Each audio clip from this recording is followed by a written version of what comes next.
just to save your guys' lives a lot of trouble. So I could just start from the top. Files, you would just select it.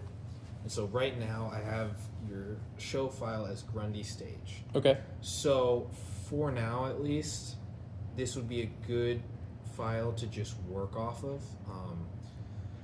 What you can always do is load a show.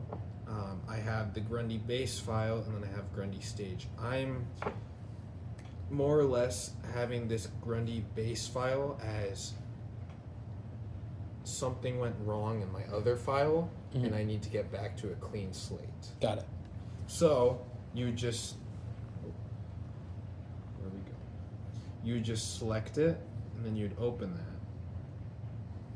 that, and then it's just gonna pop this file up. Okay. So, in my personal experience, the best thing to do when you have like a base file like this, which is almost always when you're in like school events or permanent theater events, I would take this base file and then I would go save show as, then I would change the name to whatever theater thing I'm doing. So I would just say theater. So it's gonna change the show name and it's gonna say save show. Okay. So now, right now, this show is saved as theater. So you're not changing that base file anymore. Okay. That one's going to be safe. That one's not going to be changed. So you can always go back to that one. Okay. And everything's going to work on that one. And so just for my clarity's sake, now there are 3 shows on here, now Correct. 2. Okay. Yep. Cool. Yeah. So that's one thing I do, because when you are programming like full musicals or plays, make that into its own show file. It's going to save you a lot of time. It's going to save you a lot of hassle. So you save it to its own file, so then when you program all your cues, they're going to stay in that file. Okay. They're not going to bleed to any other files. It's just going to be that file. So you program all the things that you want, and then at the end of the day, and you know someone else is going to touch the console that's not exactly for that musical thing or that play thing, you just go back up to your files and you go load show, and then you go to the basic file. So the Grundy Stage right now is where I was working in earlier. So now it's just all there, and you don't have to worry about anyone touching it. Because believe me, people try to touch the consoles and they don't know what they're doing, and that's how you end up with like half your faders like that, and it's like, okay, what just happened? People are nosy with my equipment. People are always nosy. Not exactly always a bad thing. I was very nosy when I was in high school, and that's how I got the internship with this company. Yep. That's how I learned all this stuff. It's just knowing the line between learning and just touching buttons. Yeah. But it's just something that happens. So we're in the file. Each file will have a patch. So this patch is how each of the fixtures are receiving a signal. So right here, you go through your DMX address, and it's just universe 1 and then whatever the address is per. Don't want to change that. And so right now, the fixture type is a generic dimmer. That means it's those dimmer racks that you have on the side of the stage. Eventually, when you start to add more fixtures, you'll just hit that plus button, and then you can type in whatever the type of fixture, the name of the fixture is. So like if I were to add one of mine, we have Chave, not that button. So it's alphabetical by manufacturer. And so we use a lot of, I'll have to find the C's quickly. Chave Pro. Okay. So they have 1,000,010 fixtures. So you just find whatever fixture you want, and then you could just click on that. And so there's modes. Okay. So at the bottom here, so that has a 31. That's just, oh, never mind. It's just syntax for the programming of the actual console. Yeah. Right here,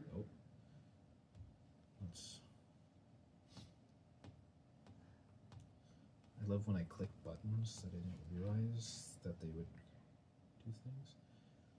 So, give me something with more settings. There we go. So down here, it says channel count. Mm-hmm. So right now, your generic dimmers are a one-channel dimmer. Mm-hmm. So it just means all it can do is go up and down. Mm-hmm. And that's just your power. So these, you might have 10 channels. So that means it's going to have its power channel, where it's just up and down, and then it might have your color, your red, green, blue, white, and then depending if it's a moving fixture, it's going to add more channels. The channels is how it's receiving signal to basically do its functions. There are some fixtures that they have different modes inside of the fixture itself. So we actually tested a fixture. Its lowest channel count was 15 channels, and its highest was 110. So there are some fixtures that they really simplify things down. They go, hey, you just want this few functions, so that's all we're going to give you. It's going to be sweet, it's going to be simple. And then when you get to kind of my stage where it's like, okay, like you guys are more advanced and you want to have full control over it. Yeah. You want to be able to control the fan speeds inside the fixture. You want to control every diode of every LED diode inside of the face of the fixture. There's a lot of cool things you can do. If you just look up videos of like lighting controlling, super cool. There's a lot of cool things you can do.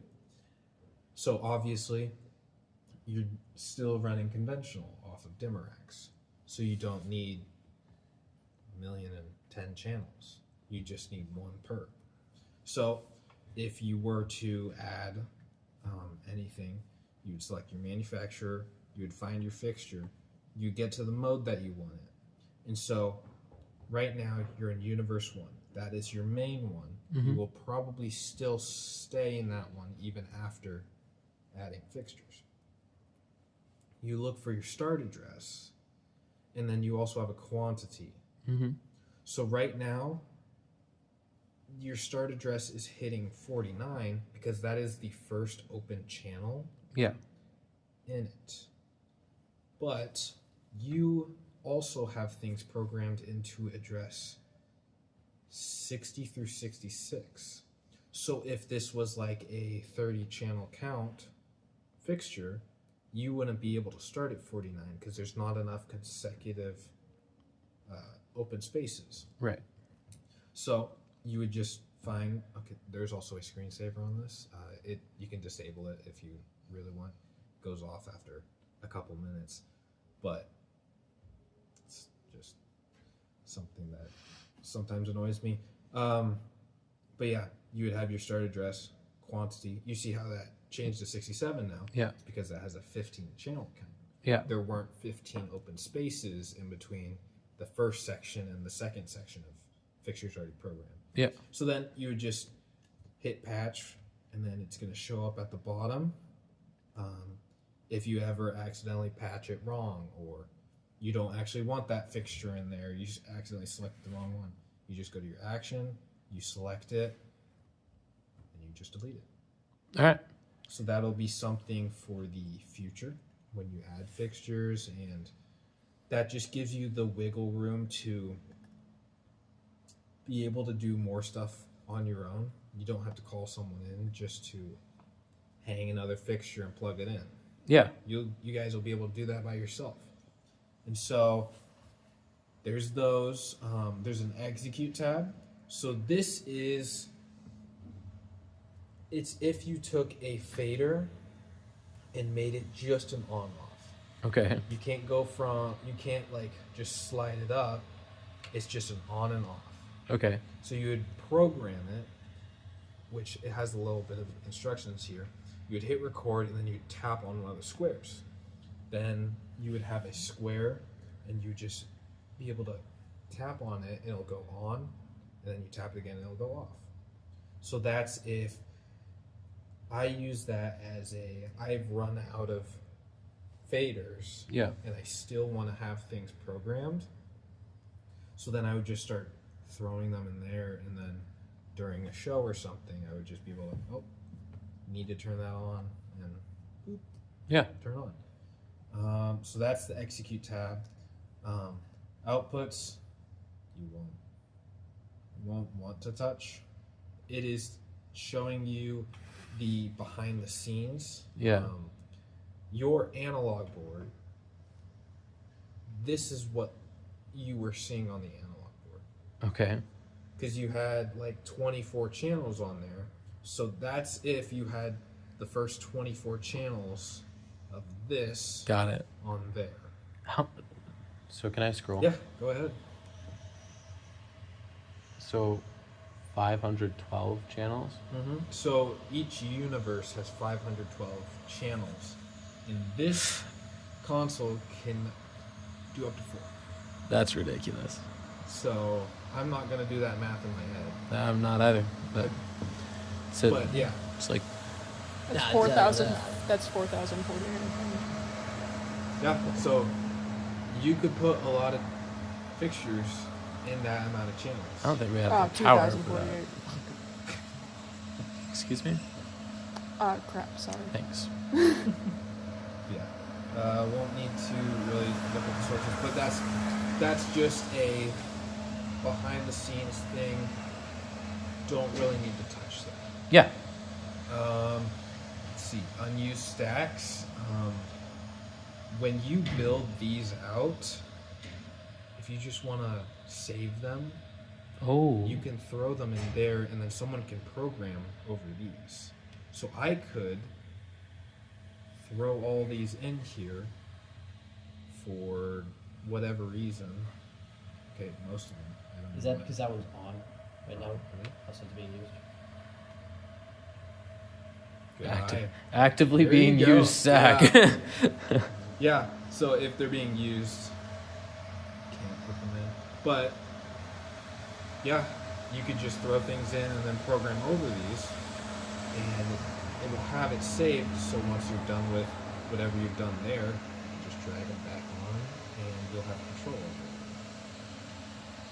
which is oftentimes very useful when you have multiple hands on the same console, all on the same file. So that's unused Q stacks, and then Q faders. So that's going to show you the 40 that are here. Okay. So if you were to program something here, but actually want it to be over here, you could go, hey, I want stage backgrounds on 5, and then it's going to show up over here. Are you able to do it the other way around too? If you were to do Yeah. that. Yeah. Cool.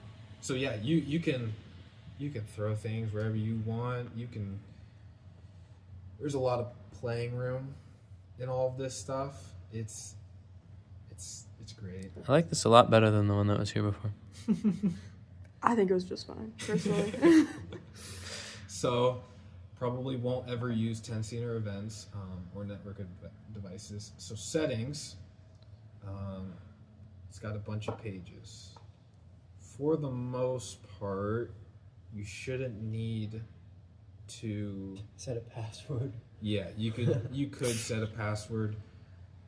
It's just really annoying Yeah. when you have passwords, and because sometimes you will not touch it for a little bit and it'll go to the screensaver, but then you'll be in the middle of a production and you're like, oh no, like something's happening, I need to change this real quick, and then you have a password that you have to enter. And So Just out of curiosity. Yes. Let's say it's not show season Mm-hmm. and it's just being used for regular everyday use. Yeah. Am I able to set an admin password and then set a not admin password where they can like access like, oh, I can turn on the house lights? I believe so. Okay. I believe because that would turn it into an operator. Okay. So you no longer become able to change settings. You no longer be able to program anything. Okay. It's just you are able to But move I- the faders and control it. But I could have an admin password for Yes. just myself and the Mhm. people that know how to Yep. use the thing. So you would just come into here, and then you go to admin, and then you would set that password. So whenever you're going through here, so it would be set at operator by default. So you can only change. You can only add passwords on admin programmer. Yes. There you go. Okay. Yep. So it would be set to operator by default, and then you go to admin, and then it would show a prompt Okay. to enter in the password in order to get into it, Okay. and then it would give you this screen. Network. So one cool thing is there's a little antenna back here that's stuck.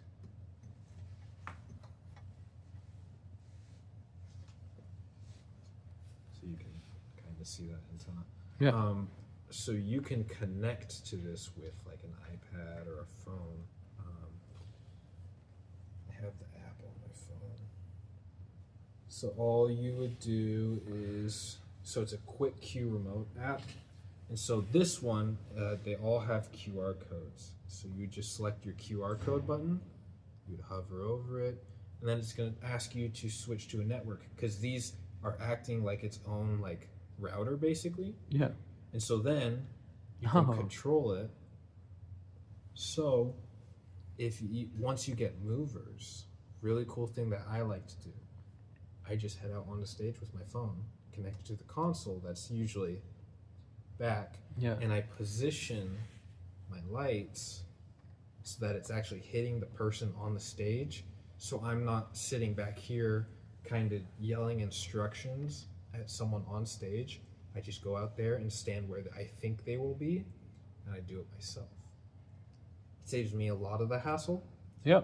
because I'm not always the best at explaining things, and it's nice to just like just get it done. That's a good idea because my plan was essentially to video all of the scenes, say you can't change anything, and then program it myself. So Yeah. So DMX won't need to press any of those buttons and should not press any of those buttons. good to know.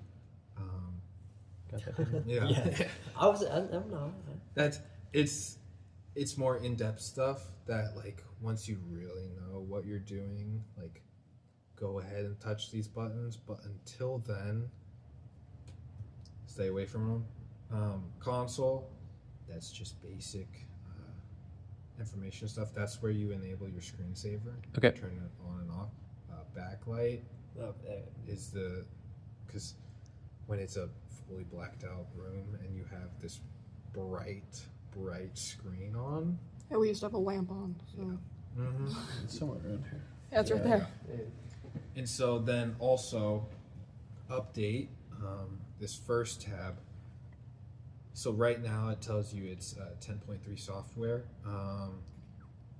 I believe for the most part they send out notifications. I would check just every once in a while, every couple of months, on the ChamSys website. You can go to the downloads and you can get their software for free.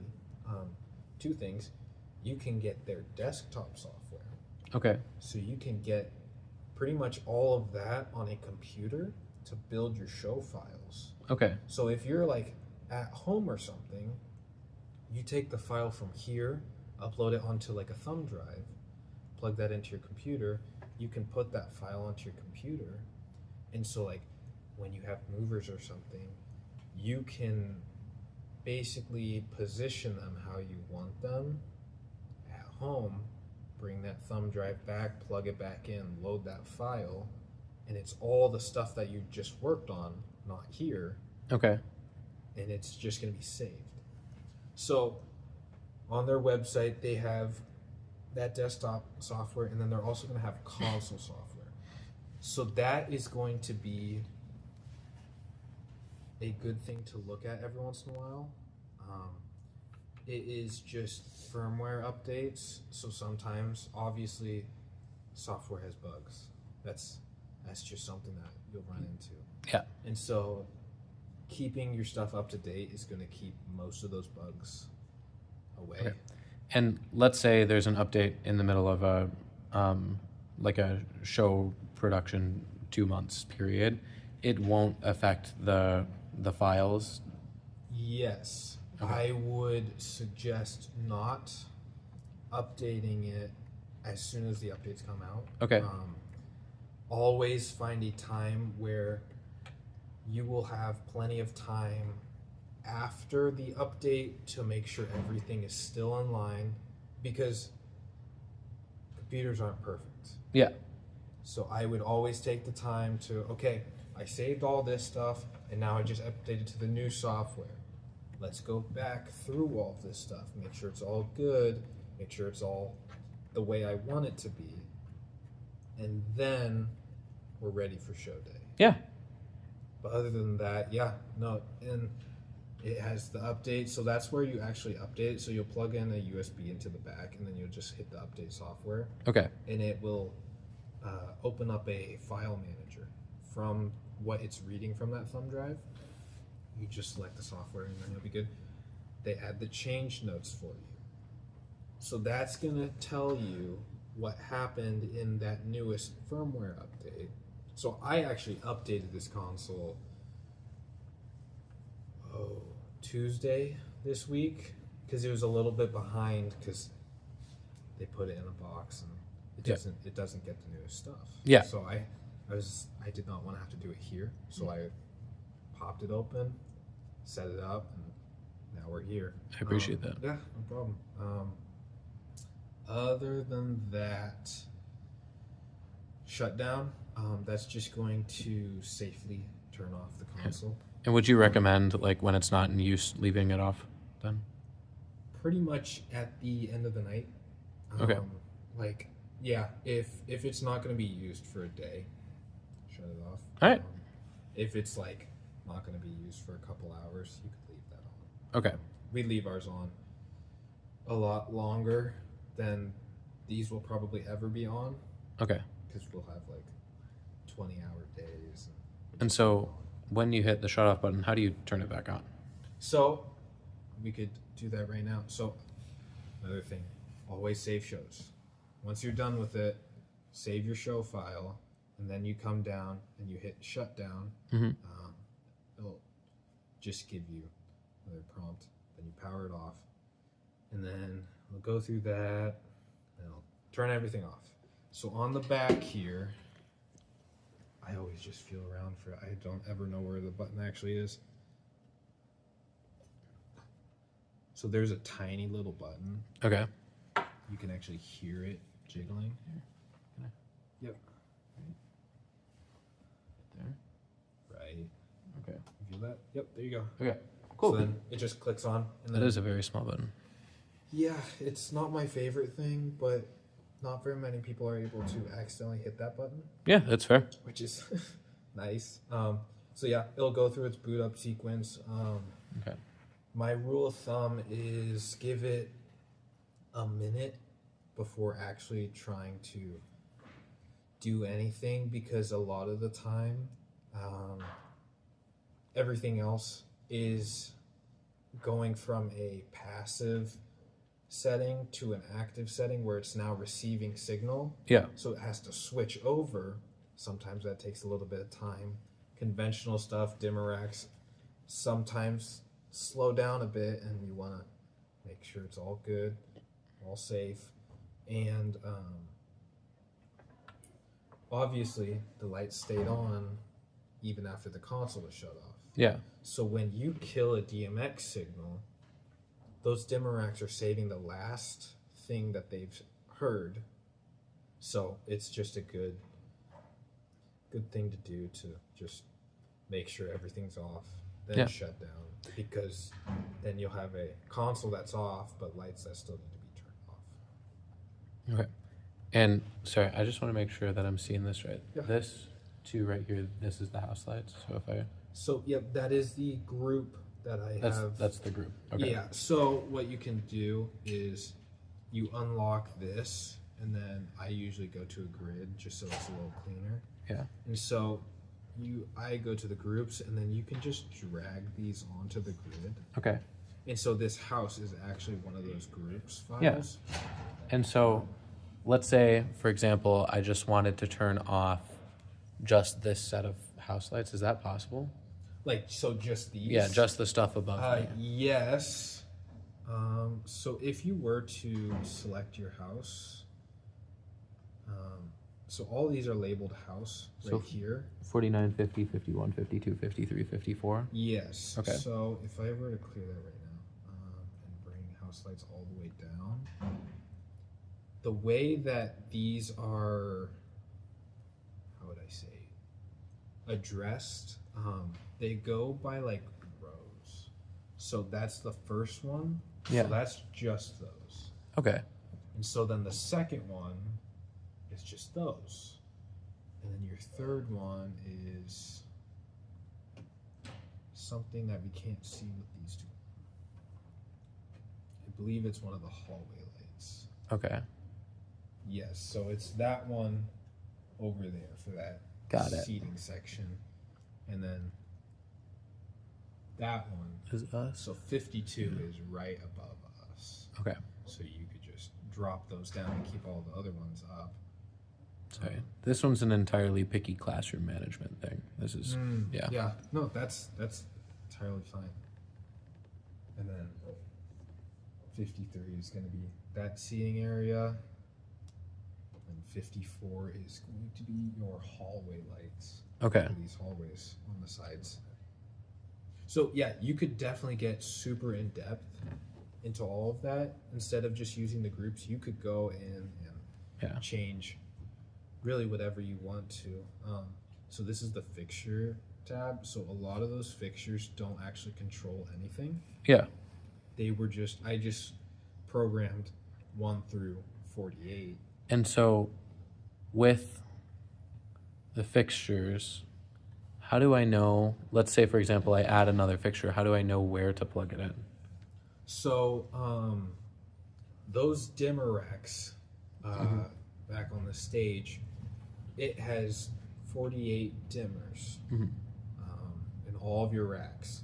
So right now, all the ones that are labeled dimmer, those are going to correspond what the address is. Okay. So you said you have like 16 up there. Yeah. If that's plugged into 16 on the dimmer rack, Okay. then all you have to do is go and find your 16, and then so that would be right there. You could just select it, and even if you just plug it in and then you just turn on your dimmer, if it's addressed correctly, it's going to turn on. Okay. I was just wondering because when I was up there, I think there's a couple of them that have the same number on it. Yeah. So that's a very normal thing. Some of them will dual patch them. Okay. They'll both. It's just an easy way to control house lights. Yeah. And certain catwalk things where it's like, okay, these just always should be on at And the same time. So those are actually like if it has the same number on it, more than likely, those are actually all just going to the same number. I believe so. Okay, We went cool. through it last year with Faulkner because they were all like wonky, so Yeah. we fixed them all. Okay, cool. Yeah. There's still a couple that are like busted up out there. I'm gonna see if I can leverage Vokes to fix that for me. There you go. But other than that, I think you're good.